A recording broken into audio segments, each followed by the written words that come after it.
શરણાગત સોંપે નહીં એવી રજપૂતની રીત, મરે પણ મૂકે નહીં ખત્રી વટ ખચિત. સિંધુ રાગ સુહામણો સુર મન હરખ ન માય, સિર પડે ને ધડ લડે એના વધામણા વૈકુંઠ જાય. એકલ દેતા દાન જે, એકલ ઝૂંઝતા જંગ, એકલ જંગ નિંદા સહે એ મર્દોને રંગ. આપણા દેશમાં ઘણા સુરવીરો થઈ ગયા છે જેમણે દેશ અને સંસ્કૃતિની રક્ષા માટે પોતાના પ્રાણ ત્યજી દીધા છે. ઘણા સુરવીરો દેવ તરીકે આજે પણ પૂજાય છે.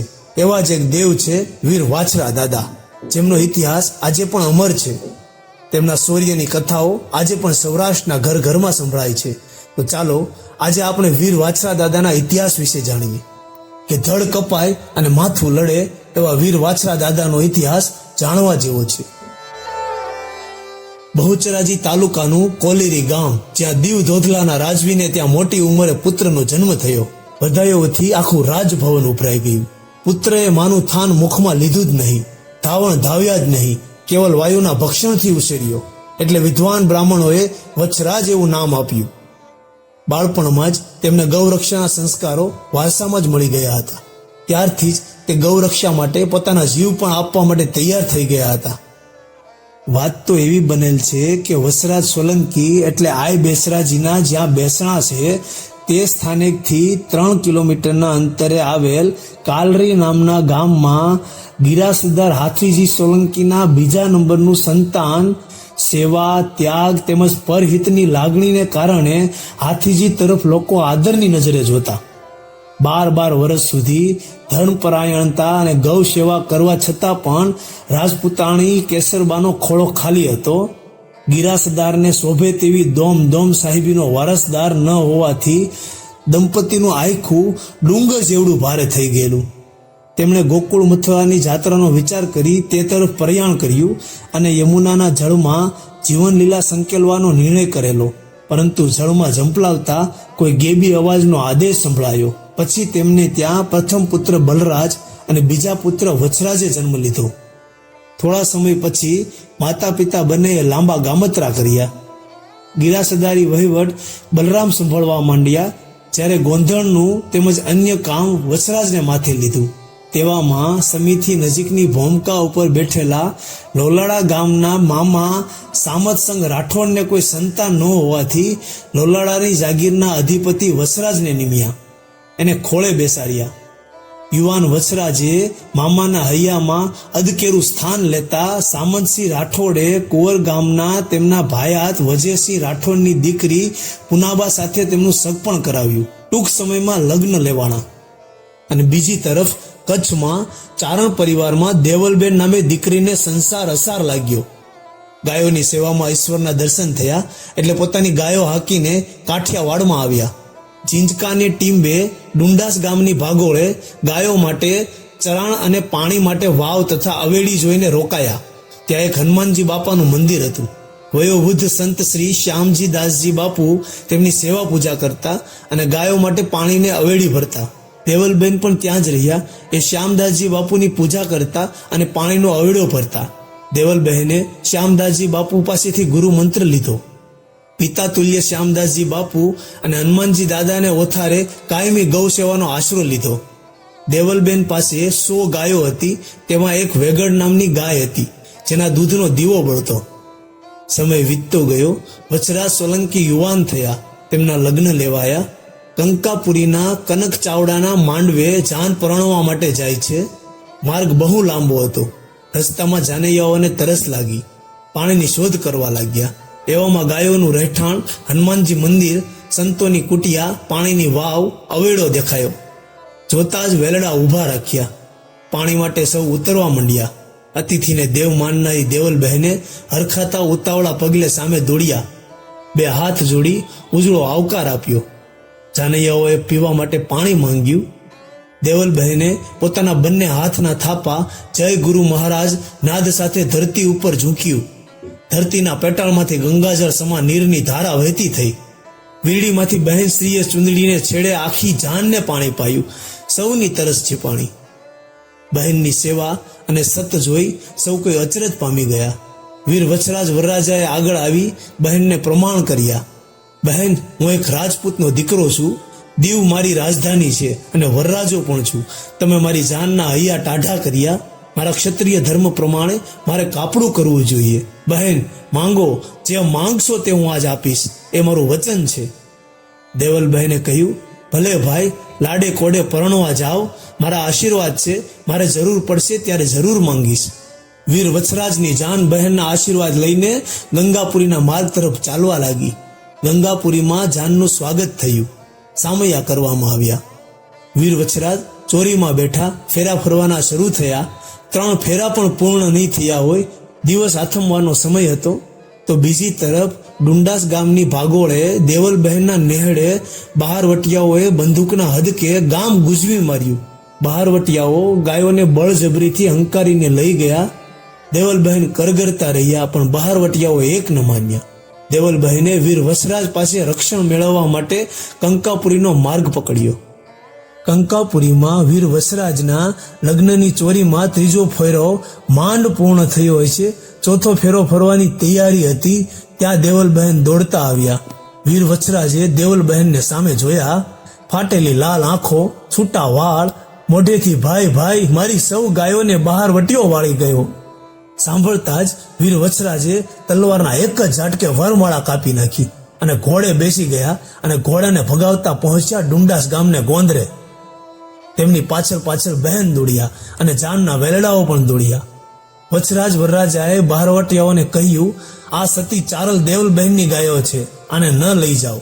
એક બહેન, દીકરી અને અબળા અને તેની ગાયોને બળજબરીથી લઈ જવી એ સુરવીરતા નથી.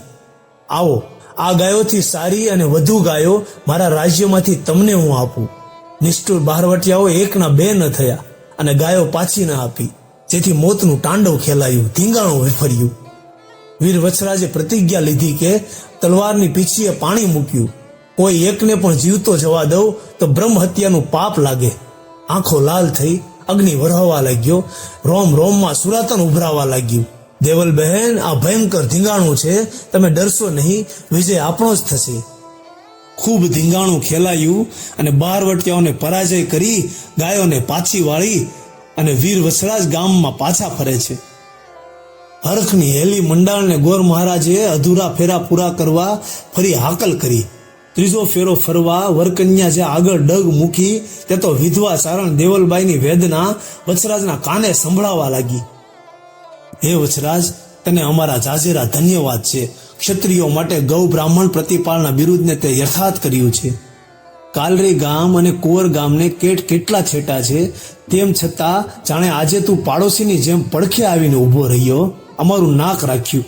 તારા ભુજ બળે ગામ આખાની ગાયો પાછી આવી, પણ મારી વેગળ ગાય પાછી નથી આવી.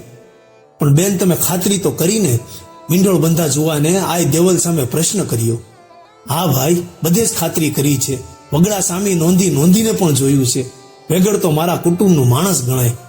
મેં એના વિના અન્ન જળ હરામ કર્યા છે. જુવાન, મારી ગાય મારા આંગણે લાવી આપ. ચારણે ઘા નાખ્યો. કચ્છના નાના રણની કાંધી માથે બેઠેલા હાલના પાટણ જિલ્લાના સમી તાલુકામાં આવેલ કુંવર ગામમાં આનંદનો દરિયો ઉછળી રહ્યો છે. ગામની એક તરફ શરણાઈઓના સૂર ફરી ગુંજતા થયા છે. એવે ટાણે મહાલતા જુવાન વર રાજવી વત્સરાજ સોલંકી સારણ આઈ દેવલ વચ્ચે પ્રારંભમાં જણાવ્યા મુજબ વાતોનો દોર ચંધાણો. જાનૈયા અને માંડવિયાઓ મોદમાં બેઠા છે. ગોર મહારાજ લગ્ન વિધિનો 3જો ફેરો પૂરા કરવા માટે ચોરીમાં આવી ઉતાવળ કરે છે. જોબન છલકતા વરરાજવી વત્સરાજ સોલંકીએ માથા ઉપર સોનેરી લોકેટ વાળો સાફો અને કલગી ધારણ કર્યા છે.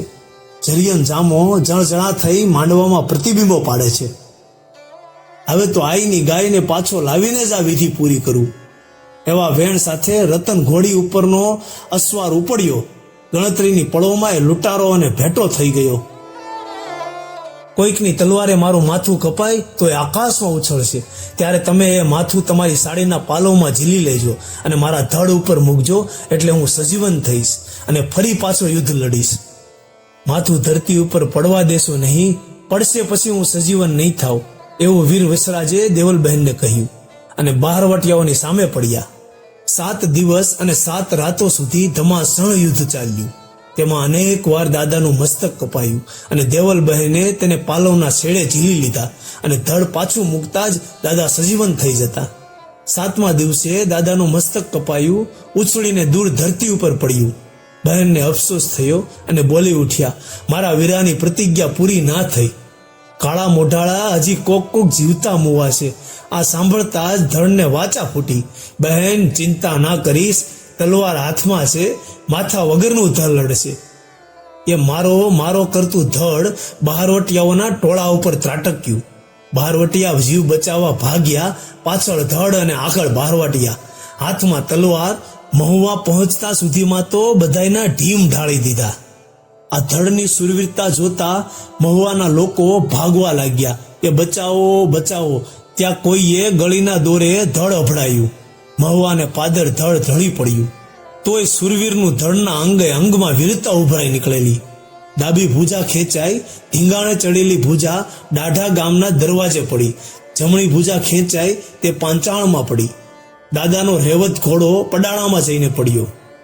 સોલંકી સુરવીર વીર વસરાજનું તેજ અખંડ બ્રહ્મમાં સમાઈ ગયું. આ ધર્મયુદ્ધમાં ઢોલીવાળા સહિત આખી જાન વીરગતિને પ્રાપ્ત થઈ. સોલંકી વીર વસરાજ દાદાનું મસ્તક ડુંડાસ ગામે મંદિરમાં પૂજાય છે, ધડ મહુવાના મંદિરમાં પૂજાય છે અને ડાબો હાથ દાઢા ગામે પૂજાય છે. દાદાની જાનમાં જે કુળના પૂર્વજો વીરગતિને પામ્યા તે સઘળા કુળમાં પૂજાય છે. અને વિશેષ તો વીરતા અને બલિદાનની કદરદાન દ્રષ્ટિવાળા તમામ લોકો પૂજાય છે. પીઠી ભરેલા આંગળે મીંઢોળો બાંધી નીકળ્યો હતો, તલવાર લીધી હાથમાં, ઘોડલીએ અસવાર હતો. મંગલ વર્તવા માંડવે બાજોટીએ બેઠો હતો, રજપૂતીના રંગમાં મૂછે તે દા દેતો હતો. વાત સુણી વેગડની હાકોટા કરતો હતો, રણ મેદાનમાં રમવા પડકારા કરતો હતો. સેના નોતી સાથમાં એકલડો અસવાર હતો, વેગડ વારવા વીરલો સોલંકી સરદાર હતો. માથું પડ્યું મેદાનમાં ધડથી તોય લડતો હતો, મર્દ મંડી ગયો મારવા દુશ્મનો ત્યાં ડરતો હતો. ગાયું લઈને ગામમાં પાછો જ્યાં ફરતો હતો, વારે વછરાજ તું મોજથી મરતો હતો. રંગ સે વીર રજપૂતને સોલંકી સરતાજ હતો, ધર્મ કાજ ધીંગાણો કરે એવો વીર વછરાજ હતો. જય વીર વછરાજ.